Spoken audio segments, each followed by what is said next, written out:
Hey guys, welcome to Malamations. So, technically this video is more about my Comic-Con experience, but part 2. And if you guys seen the last one, go check it out. If you haven't, then go watch it and finish this one later. Or if you're a weirdo and just want to watch episode 2 before episode 1, then continue watching then. So in my last video, I did talk about going to the Valley Comic-Con, which was my first 2 times. But my last 2 times, which is the third and fourth, is me going to the Arctic Comic-Con, which is a colder version of the Phoenix Comic-Con that I once went to. So, what is this Arctic Comic-Con? It was actually a normal-sized Comic-Con hosted in Alaska. And yes, I know you guys thinking, cool. And off literal terms. So how did I stumble upon this Comic-Con, you may ask? Well, technically, surprisingly, my dad found this out from one of his co-workers from his job.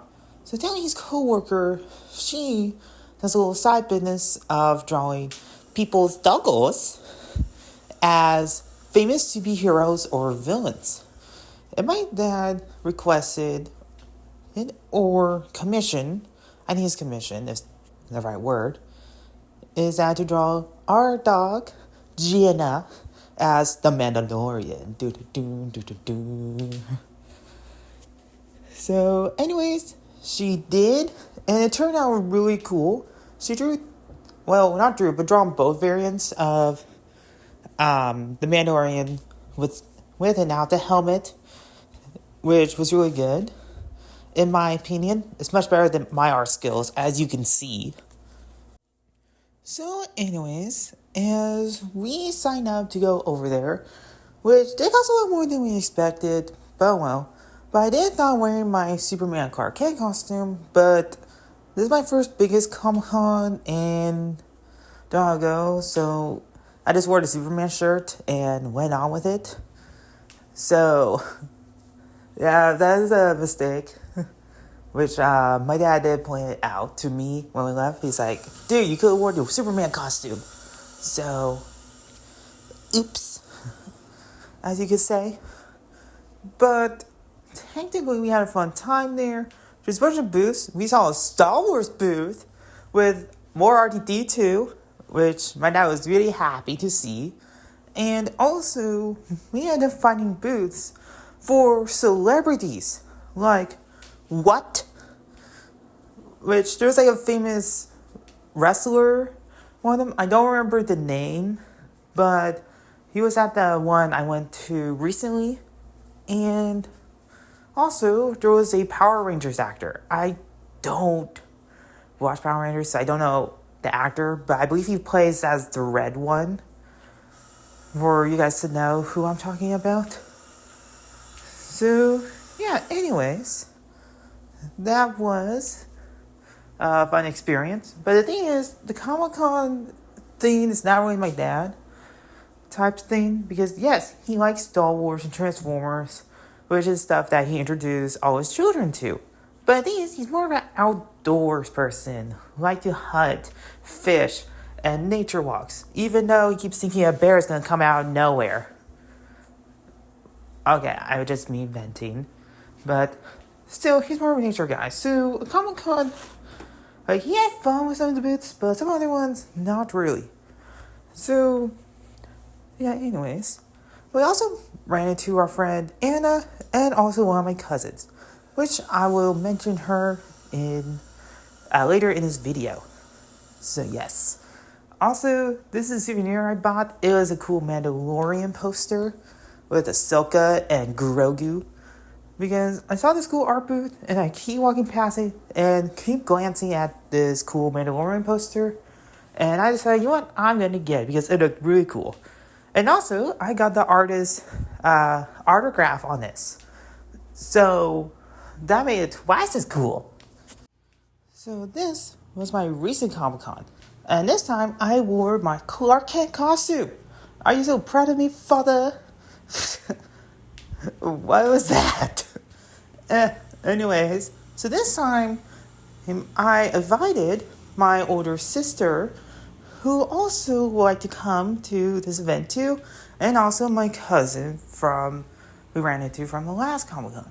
And here's the thing, when we try to find each other, we couldn't find each other from this big crowd of people, and I was in costume. So technically, when I was walking in the entryway, we probably walked past each other. Granted, could be covered up by the whole crowd, or they didn't recognize me wearing glasses and gel that made one curly bang. Which Superman might be onto something here with this costume. Also, little funny fact is, while I was at the Comic Con, I hear a few people calling Clark Kent, are you Clark Kent? Hey Kent, out nowhere. Granted, probably just someone asking to take pictures, but the funny part is, my brain wasn't registering to Clark Kent or Superman in that fact. Which, of course, my brain was like, my name is Joshua, which all you guys know that.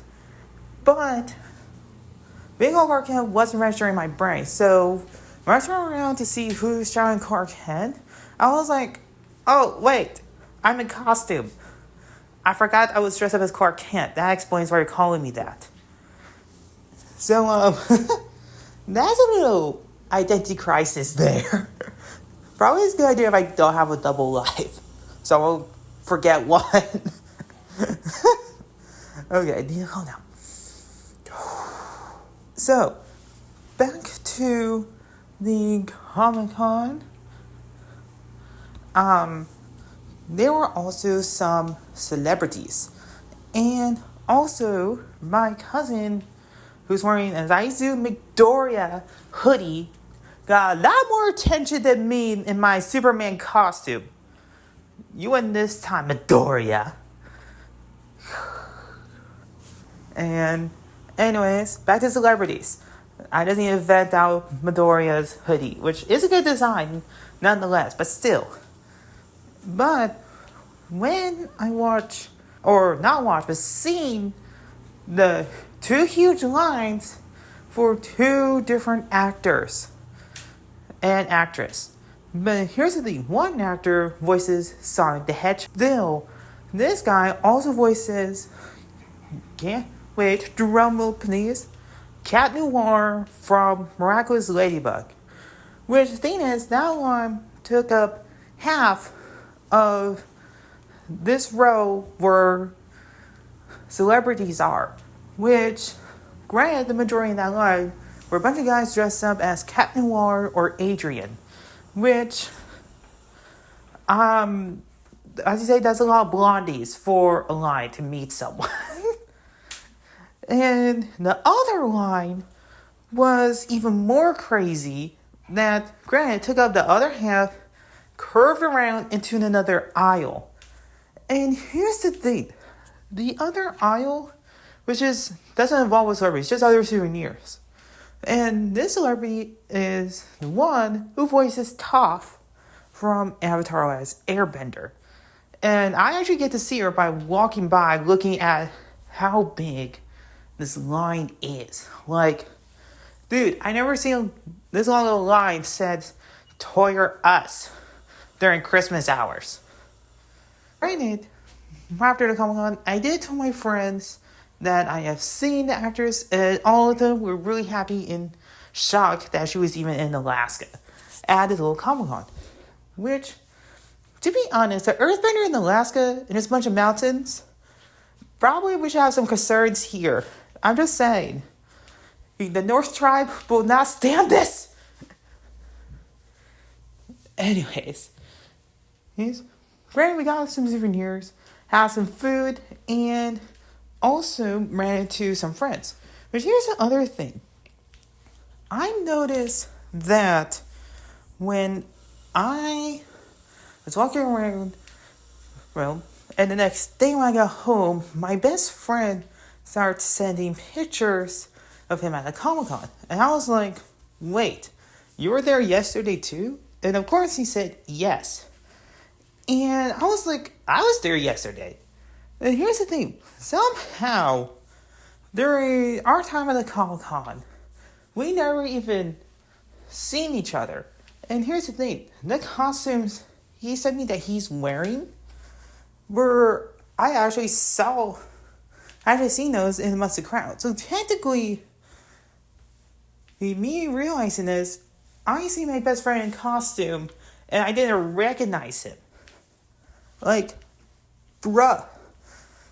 And here's the thing. He probably saw me with the costume I'm wearing, but he didn't recognize me either. So technically, we had two best friends that didn't recognize each other in costume.